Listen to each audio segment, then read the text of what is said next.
In this fourth tutorial, i-discuss natin yung tinatawag na visibility parameter. Whereas, tulad itong bed na example natin, pwede mo siyang i-change ng size or ng type based sa ginamit mo na visibility parameter. Okay? So, paano to gawin? Let's tackle this. Gamitin natin yung mga beds natin. So, nung prelims, yung major plate ninyo, gumawa kayo ng mga furniture such as beds, iba't ibang mga sizes. Kung dito siya sa inyong insert, paki-insert lang ito dito sa ating drawing area. Parang ganito lang. Okay? Tapos, i-double check natin siya, no? Kasi sa akin, yung mga base point na nandito, nasa kanto. So, if ever na nandyan yung base point ninyo, ilipat natin, no? Yan, lipat natin yung mga base point natin using block editor. Then, dito sa ating authoring palette, gamitin natin yung base point. Dito, base point. Okay, tapos, ang gawin natin base point is yung midpoint dito sa taas. Ayan, midpoint dito sa taas. Okay, midpoint sa taas. Tapos, close block editor. Yan. Tapos, pakigawa iyan sa next na mga beds.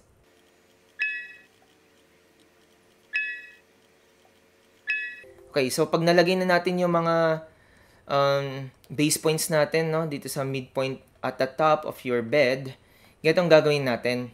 Gawin natin, select natin yung lahat ng mga beds, no. If ever pala na mayroon pa kayong ibang mga bed type or bed size na nakalagay bukod sa apat na ito, pwede yung idagdag yun, no? Okay.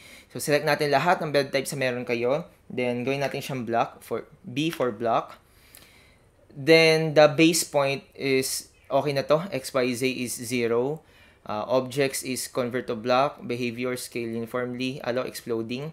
Then, the name should be dyn underscore beds. Ayan lang. dyn underscore beds. Tapos, open in block editor. Make sure millimeters pa din ang ating block unit. Okay. Now, ganitong gagawin natin dyan, no? Click nyo yung isang bed. Click nyo yung isang bed. Tapos, open natin yung F9. Click natin yung base point. Tapos, ilagay natin siya dito sa pagitan ng X and Y or yung origin natin. Okay? Click nyo din yung iba pang mga beds. Click nyo dyan. Click here, and the last one. Okay, so anong gagawin natin dito? Gagamitin natin yung tinatawag na visibility parameter.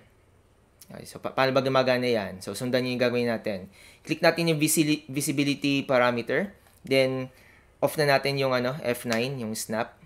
Click lang natin dito sa kanan lang. Ayan. So, lilitaw dito, visibility 1.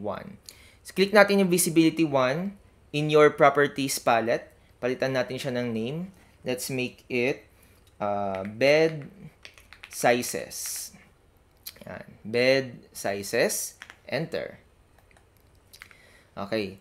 Tapos, pag meron na kayong visibility na parameter, dun lang lilitaw yung visibility ribbon panel.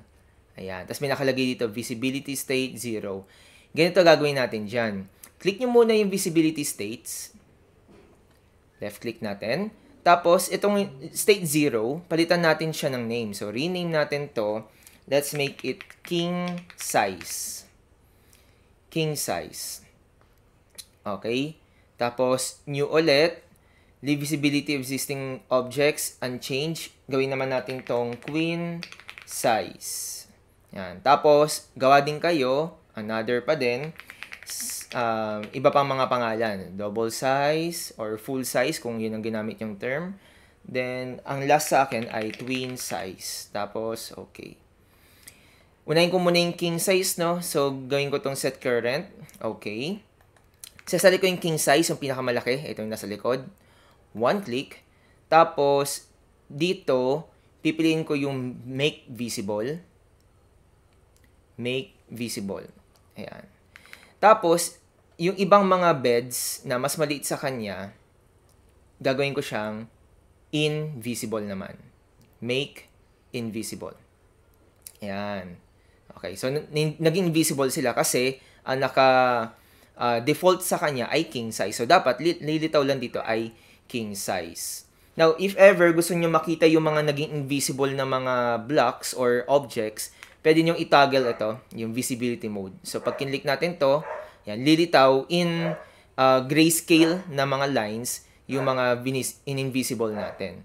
Pero kung ayaw nyo siya makita, toggle nyo ulit itong visibility mode, mawawala na siya.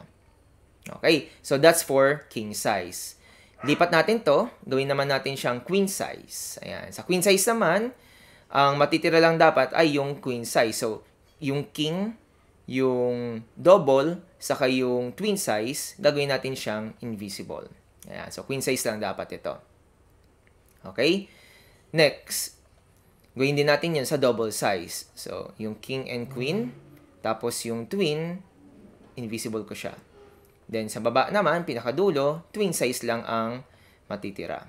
Okay? Hold shift para ma-deselect yung twin size. Then, invisible ko yung all others. Ayan. So, nagawa na natin siya. So, pwede nyo i-double check. Kailangan, pag pinapalitan natin to, nagbabago din lahat ng mga sizes. Close block editor. Save changes. Ayan. So, testingin na natin kung gagana yan. So, click natin yung bed na ito. So, the default one is king size. Pag din-drop down natin to, lilitaw dito lahat ng mga sizes na ginawa natin. Queen size, double size, and twin size.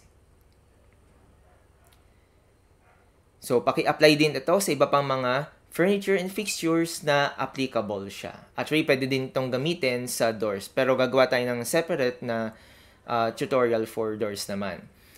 If ever, save natin siya. Again, drawing template pa din. Tapos, yung mga beds natin, kung hindi pa ninyo nalalagyan ng wipeout, pakilagyan ng wipeout lahat. So, paano lalagyan ng wipeout yon? Again, buksan natin yung ginawa natin ng beds. Ito kasi sa akin, naka-block na to lahat. So, sa inyo din, malamang naka-block din yan since ito yung ginawa ninyo ng major plate. Bubuksan lang ninyo yung bed. Save changes. Yan, bubuksan mo yung king size bed, for example. Okay. Tapos, lagyan natin siya ng wipeout. So, type natin wipeout, enter. Yan. O, dito, kung hindi naman kayo gumamit ng fillet, yan, pwede niyong gamitin itong polyline. So, enter lang ninyo para mag-polyline. Tapos, select, close, polyline. Tapos, erase polyline. Yan. No natin, no? Kasi kailangan natin yung polyline na nandito. So, enter lang yung no. Yan. So, lilitaw na yung wipeout. Tapos, yung wipeout, nasa ibabaw siya, di ba? Gawin natin, right-click natin itong wipeout, then draw order, send to back.